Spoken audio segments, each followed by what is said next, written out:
Hello दोस्तों, आज हमारा न्यू चैनल पर पहला ब्लॉग है, इसलिए फॉलो ज़रूर करें। आज हम बात करेंगे सहजन की खेती पर।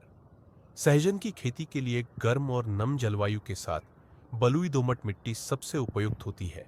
हालांकि यह खराब भूमि में भी हो सकती है।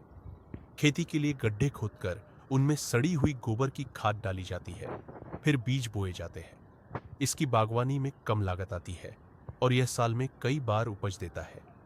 जलवायु और भूमि जलवायु। गर्म और नम जलवायु सहजन के लिए सबसे अच्छी होती है। भूमि।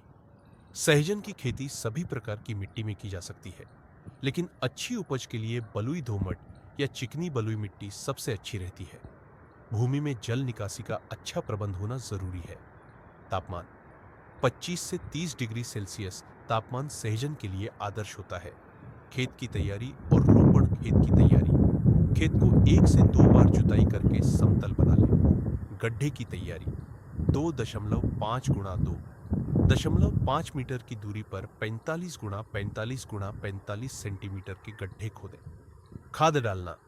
गड्ढों में ऊपर की मिट्टी के साथ 10 किलोग्राम सड़ा हुआ गोबर का खाद भर दें। बीज रोपण। गड्ढे के केंद्र में बीज बोए। सिंचाई और उर्वरक सिंचाई। सहजन के पौधे को बहुत ज्यादा पानी की जरूरत नहीं होती। उर्वरक। रोपाई के 1 महीने बाद प्रति पौधे यूरिया, सिंगल सुपर फॉस्फेट और पोटाश की थोड़ी मात्रा डालें और हर 3 महीने में दोबारा दें। फायदे और रखरखाव। कम लागत।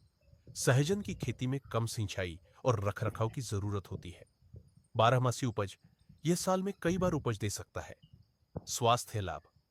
सहजन की पत्तियां, फूल और फलियां खाने योग्य होती है और इनमें कई पोषक तत्व पाए जाते हैं।